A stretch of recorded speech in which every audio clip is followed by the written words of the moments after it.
Hello and welcome to yet another episode at SB's Academy Learn English with Sucharita.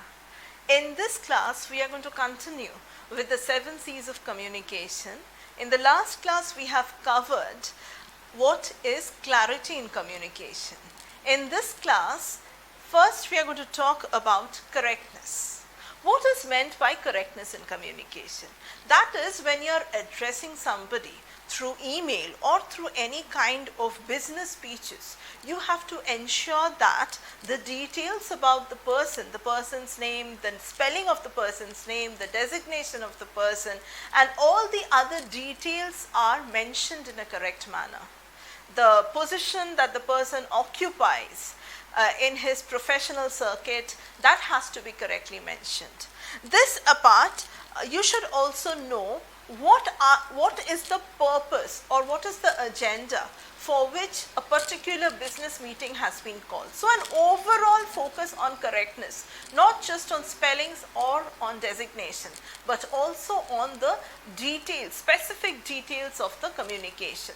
So make sure that before you draft a mail or before you proceed with an official speech, you must ensure that you maintain the correctness of information. So correct information is a must.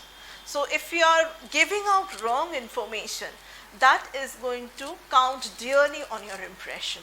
So you have to take care of maintaining the correctness as far as your communication is concerned. So next we move on to, so before we move on to the next point, let's take a look at this particular mail which you can see on the screen. And if you take a look at the particular sample of communication that I have put up in the screen, you will be able to locate what are the errors. And when you are able to locate the errors, I request you to point them out and comment on the section that is reserved for giving comments. You point out the errors and tell me what are the incorrect things that you can notice over here, right?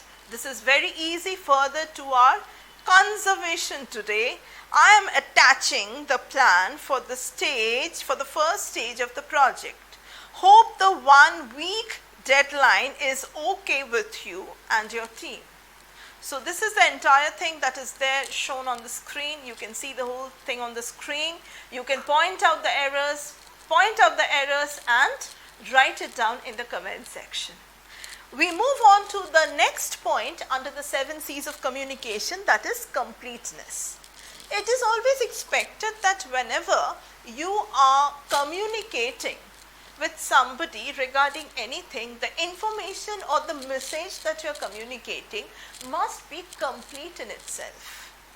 It should be complete so that unnecessarily small questions that may pop up in the mind of the receiver, that should be avoided to the best of your ability. So I'm going to give some examples over here. You will find the same example popping up on the screen. Take a look at the examples. I am reading them out while you can see them on the screen. Let us meet tomorrow to discuss the product launch event. Please be there on time. Why is this information incomplete? Okay, this information or this communication is incomplete because there is no mention on time. You're saying please be there on time.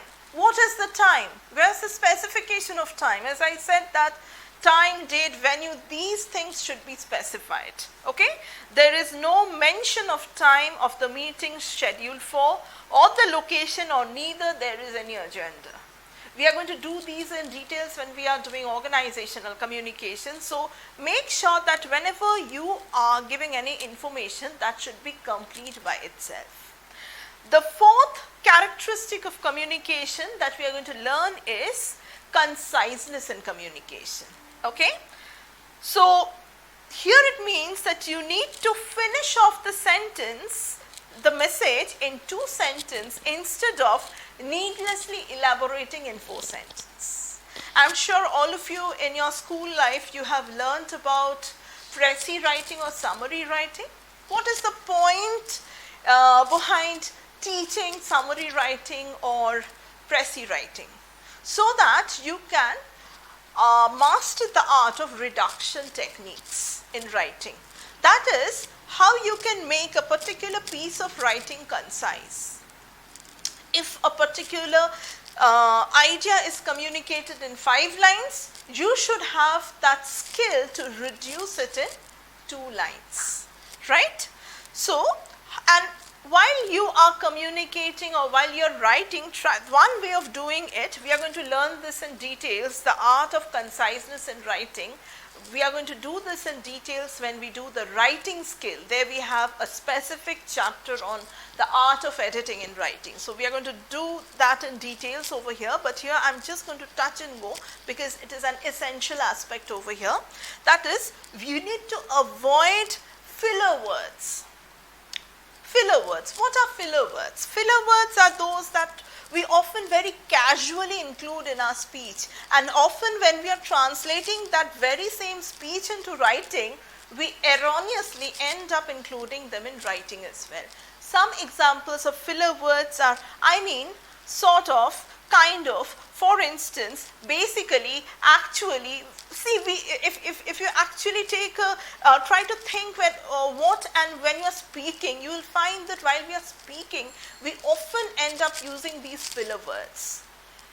As far as an official communication is concerned, business communication is concerned, you need to reduce the use of such fillers.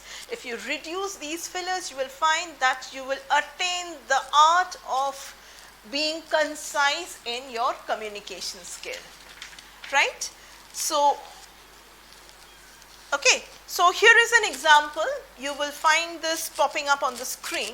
I am reading this. I think we need to talk about the CSR campaign. I mean the one which we need to do as a quarterly exercise, right? How can you make this particular sentence concise? This is how you will make it concise. See, the concise form is given on screen. I need to discuss the quarterly CSR campaign with you. See how a sentence that runs into 2 lines is reduced to 1 short sentence. And look what are the filler words. See, compare both the sentences. Both the sentences are there on the screen. Compare the sentences and try to find out which are the ones which we have deleted from the earlier sentence to make it concise.